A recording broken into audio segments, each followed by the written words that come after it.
آپ کو پتہ ہے ابھی چند دن پہلے جو پارا چنار میں ایک سانحہ پیش آیا،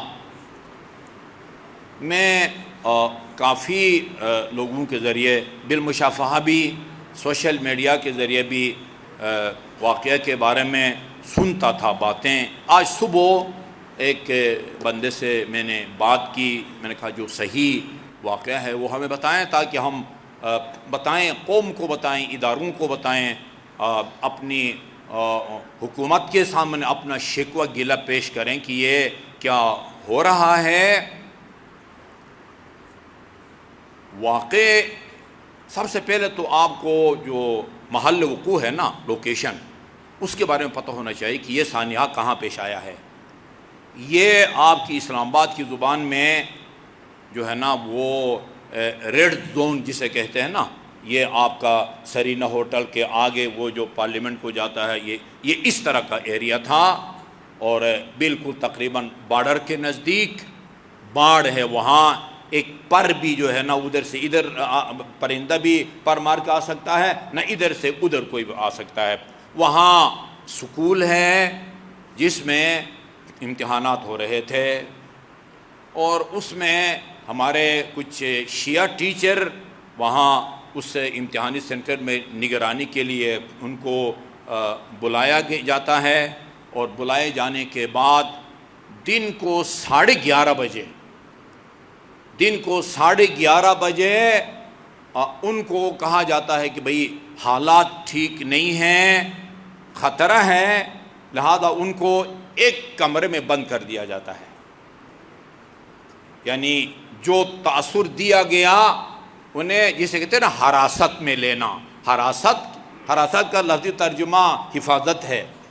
بھئی آپ کی حفاظت کی خاطر ہم اس کمرے میں آپ کو رکھ رہے ہیں تاکہ کوئی خدا نخواستہ حملہ ہو تو آپ نشانہ نہ بن سکے، آپ بچ سکیں۔ ان کو وہاں ایک کمرے میں بند کر دیا جاتا ہے۔ اس کے بعد پھر کوئی ٹریک چلانے والا، وہ بھی شیعہ تھا، اس کو بھی لا کر اس کے اندر وہ بند کر دیا جاتا، خطرے سے ان کو بچانے کے لیے۔ جگہ جگہ 200، 150، 130 میٹر کے فاصلے پر وہاں چوکیاں ہیں، FCC کی اور پاک فوج کے جوانوں کی۔ اچھا، یہ جگہ جگہ پاک فوج کے جوان ہیں، FCC ہے، اور وہ اچھا جی، وہ ان کے پاس ایک سسٹم ہے بھائی، کمیونیکیشن کا سسٹم ہے، کوئی بھی خطرہ ہو ایک وائرلیس کے ذریعے، وہ پتہ نہیں سینکڑوں ہزاروں فوجی وہ وہاں پر منگوا سکتے ہیں، خطرے سے بچا سکتے ہیں۔ ان کی جان بچانے کے لیے بجائے اس کے کہ کوئی اقدام کیا جائے، فورس کو بلایا جائے، ان کو کمرے بند کر دیا جاتا ہے، آپ یہاں محفوظ ہیں، آپ یہیں رہیں۔ ایک بندہ جو باہر تھا وہ اس خطرے کو محسوس کر کے وہاں ساتھ ہی سنی نشین اہل سنت کا علاقہ ہے، ادھر چلا جاتا ہے، اس کو بھی لا کے اس کمرے کے اندر بند کر دیا جاتا ہے۔ یہ 11:30 بجے ان کو بند کیا جاتا ہے، اور 12 بجے ان سب کو اس کمرے کے اندر شہید کر دیا جاتا ہے۔ اصل واقعہ یہ ہے۔ پھر 2 بجے ایک جگہ ایک اہل سنت جو ہے وہ فائر کا نشانہ بنتا ہے، وہ جان بحق ہو جاتا ہے۔ ہمارے شیعہ لڑکے اس کو وہ گاڑی میں بٹھا کے ہسپتال لے جاتے ہیں، لیکن وہ زخموں کی تاب نہ لا کے وہ بندہ وہ جان بحق ہو جاتا ہے۔ یہ ان کے شہید کیے جانے کا بعد کا واقعہ ہے۔ 5 بجے پھر یہ تاثر دیا جائے، اعلان کیا جاتا ہے کہ بھئی وہ اس طرح اتنے بجے 2 بجے ایک کو مارا گیا تھا، اس کے رد عمل اور ریئیکشن کے طور پر یہ واقعہ ہوا ہے۔ جبکہ 11:30 بجے ان کو بند کر کے اور 12 بجے ان کو شہید کیا جاتا ہے۔ اور مجھے یہ بھی بتایا کہ جو ٹیچر نہیں آئے تھے ان کو ٹیلی فون کر کے بلایا جاتا ہے کہ بھئی آپ لوگ آئیں، آپ جو ہے نا وہ حاضر کیوں نہیں ہوتے۔ ابھی تک وہاں جن کی ڈیوٹیاں تھیں چیک پوسٹوں کے اوپر، ان سے کسی نے نہیں پوچھا کہ بھئی یہ آپ کے سامنے یہ سارا واقعہ کیوں ہوا۔ کیوں آپ نے فورس کو نہیں بلایا؟ آپ کے پاس ان کی جان بچانے کا بس یہی واحد حال تھا کہ ان کے کمرے بند کرو اور فورس بلاؤ. بھائی یہ جو دہشت گرد نام رکھیں یا جو بھی ان کا نام رکھتے ہیں، ہاں ان کو گرفتار کرو، ان کو بھگاؤ. جان کو خطرہ ہے. کس سے خطرہ ہے؟ وہ آپ کے سامنے ہے بھائی. وہ آ کے اتنے آدمیوں کو بند کمرے میں مار جاتے ہیں. یہ ہمارے جوان یہ کیا کر رہے تھے؟ شراب پی کے مست تھے یا ان خونخواروں نے انہوں نے ان کو کوئی نشاور چیز پلائی تھی؟ یہ بھی نہیں ہے، یہ بھی نہیں ہے. پھر ہم یہ نتیجہ نکالنے پر مجبور ہیں کہ ہاں ان کا خود اس سانحہ میں ہاتھ ہو سکتا ہے. ورنہ کیا وجہ ہے کہ فورس بلا لیتے؟ بھئی اس طرح کے خطرات یہاں پر لاحق ہیں، لہذا مزید پولیس بلائی جائے، ایف سی بلائی جائے، پاک فوج کے جوانوں کو وہاں بھجوایا جائے. اور یہ کوئی پہلا واقعہ نہیں ہے کہ حکومت کی سرپرستی میں شیعوں کو شہید کیا گیا ہو. 88 کا واقعہ آپ لوگوں کو یاد ہے.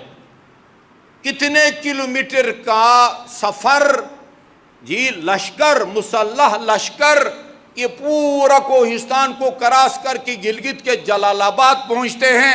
راستے میں ساری پولیس، ساری فورس سب بے ہوش ہو گئے تھے. کسی نے ان کو راستہ روکنے کی کوشش نہیں کی ہے. لشکر 1 2 10 بندے نہیں، مسلح لشکر وہاں ایک خاص پلاننگ کے تحت ہدف لے کے پورے پٹی میں جتنی شیعہ آبادی ہے ان سب کو ملیامیٹ کرنے کی نیت سے وہاں گئے تھے. پھر اللہ تعالیٰ کی مدد ہوئی. کچھ جوانوں نے کسی کے پاس پتہ نہیں 50 گولیاں تھی، کسی کے پاس 60، کسی کے ساتھ انہوں نے ان کے حملے کو روکا اور اپنی سازش میں بری طرح وہ ناکام ہوئے. آج بھی وہاں شہداء کی قبریں موجود ہیں. یہ مقامی آدمی مجھے بتا رہے تھے گمنام ابھی تک ایسے شہداء ہیں، پتہ ہی نہیں ہے کہ وہ بیچارے کہاں کے تھے. گمنام قبریں ہیں. بعد معلوم ہے ان کے مزار بنے ہوئے ہیں جلال آباد کے اندر. کمیٹی بھی بنائی ایک بندے نے، وہ حسب سابق کوئی رپورٹ بھی پیش نہیں کر سکا. اتنا بڑا سانحہ پورا کوہستان کو کراس کر کے وہاں پہنچتے ہیں. ان کا کوئی راستہ روکنے والا موجود نہیں ہے. کمیٹی میں کوئی رپورٹ بھی نہیں دی. اس سے آپ کیا نتیجہ نکالیں گے؟ ہم یہ نتیجہ نکالنے پر مجبور ہیں. وہ سب کچھ ریاست کی جو ہے نا وہ حمایت سے ہوا تھا، ان کی تائید سے ہوا تھا. ادھر ابھی تک ایک گرفتاری عمل میں نہیں آئی، ایک گرفتاری عمل میں نہیں آئی. اس پرنسپل پہ نہیں پوچھا جاتا ہے. وہ پرنسپل ٹیلی فون کرتا سب کو، اس تھانے میں، اس تھانے میں، اس چھاونی میں، اس چھاونی میں. کچھ بھی نہیں ہوتا. اور سب کچھ کیا جاتا ہے. اور ابھی تک آپ کو پتہ ہے کہ ایک بندے کو بھی انہوں نے گرفتار نہیں کیا. اور میں آپ کی خدمت میں ایک عرض کروں، ان تمام جو ہماری کمزوریاں کہیں یا ہماری مظلومیت یا ہمارے مومنین شہید کیے جاتے ہیں، ان میں ہمارا سب سے بڑا دشمن، ہم کہتے ہیں نا سب سے بڑا دشمن مسلمانوں کا، شیعوں کا، وہ امریکہ ہے. امریکہ سے بھی بڑھ کے ہمارا دشمن ہمارا باہمی اختلافات ہیں. یہ نہ ہوتے تو کسی کی جرأت نہ ہوتی. باہمی اختلافات کا نتیجہ ہے آپ یک آواز ہو کے اپنی صدائے احتجاج بلند نہیں کر سکتے. بدقسمتی جو ہے ہماری اس حد تک جو ہے نا وہ پہنچی ہوئی ہے. ازماست کی برماست فارسی کا جملہ ہے کہ جو مصیبتیں ہمارے اوپر نازل ہو رہی ہیں اس کے ذمہ دار ہم خود ہیں. لیکن میں ایک بات آپ لوگوں کو بھی خدمت میں عرض کرنا چاہوں گا. جی ہمارے جو مخالفین ہیں، جی خونی دشمن ہیں، جو ہم کو غیر مسلم سمجھ کے ختم کرنا چاہتے ہیں، وہ بھی سن لیں، ادارے بھی سن لیں، سب سن لیں کہ یہ مکتب ختم ہونے والا مکتب نہیں ہے. سب تس بر جرید عالم بقائمہ. خدا نے جس طرح قرآن کی حفاظت کی ذمہ داری لی ہے، جی دین اسلام کی حفاظت کی خدا نے ذمہ داری لی ہے. اور ہمارا یہ دعویٰ ہے دین اسلام کا حقیقی مظہر مکتب تشیع ہے. اس کو کچھ نہیں ہونے لگا.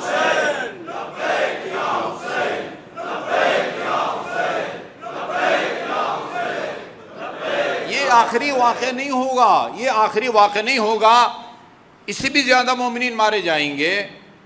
بڑی بڑی قیمتی جانیں ہمارے جو ہے نا ضائع ہوئیں، ہمارے کمشنر شہید کیے گئے، ہمارے اہل خیر تجار کو شہید کیا گیا، آئندہ بھی شہید کیے جائیں گے، لیکن آپ باور کریں ایک رائی برابر ان شہادتوں سے مکتب کا نقصان نہیں ہوگا، مکتب کو تقویت ملے گی۔